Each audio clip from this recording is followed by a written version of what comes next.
Happening right now, we are staying on top of major breaking news out of Northwest D.C. A possible hate crime now under federal and local investigation. The suspect targeting a small group of peaceful demonstrators gathered to raise awareness about the hostages still being held by Hamas. One expert told senators anti-Semitism in this country has grown, while another expert testified the Jewish community is facing a staggering amount of targeted hatred. Kenneth Marcus recently settled a lawsuit against Harvard. He's founder of the Louis D. Brandeis Center for Human Rights Under Law. Thanks very much for being with us, Kenneth. Mr. Marcus, you may begin.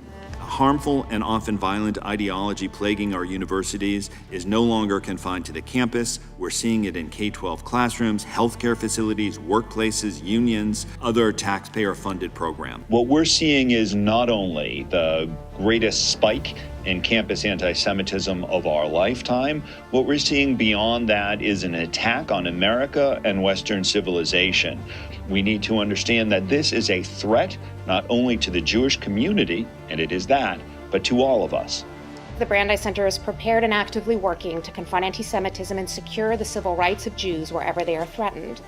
The Brandeis Center's approach to combating anti-Semitism is rooted in the fundamental understanding that strengthening the civil rights protections for Jewish Americans is a means of advancing justice for all members of society. Columbia University janitors are seeking monetary damages as well as other forms of justice and accountability after the janitors say they were assaulted by masked protesters that had stormed Hamilton Hall last spring. This lawsuit reflects a new approach, which is to say holding not just the colleges accountable, but also the perpetrators. And new this morning, a Fairfax County private school has agreed to pay $100,000 to a Jewish couple whose kids were expelled after they reported anti-Semitic bullying.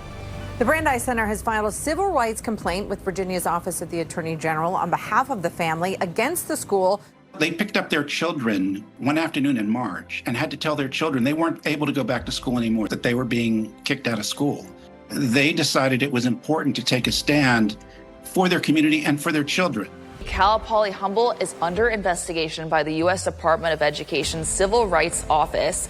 This comes after a federal complaint filed in March by the Brandeis Center citing concerns over anti-Semitism along with discrimination on campus. They were actually told that it is incumbent on them to either hide their identity or leave public spaces to avoid the targeting. And two incidents at the Jerusalem Coffee House in Oakland sparked multiple lawsuits, including a lawsuit by the U.S. Department of Justice.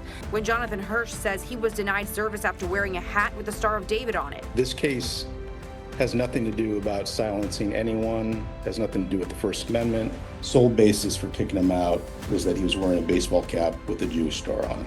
It's bad enough to realize how awful things are at so many college campuses, but to realize that nowadays we are seeing in high schools some of the same rot, some of the same hate that we'd only been seeing on Ivy League college campuses. I'm testifying on behalf of the Brandeis Center to tell you that real children in K-12 schools are being harassed, excluded, and silenced just for being Jewish.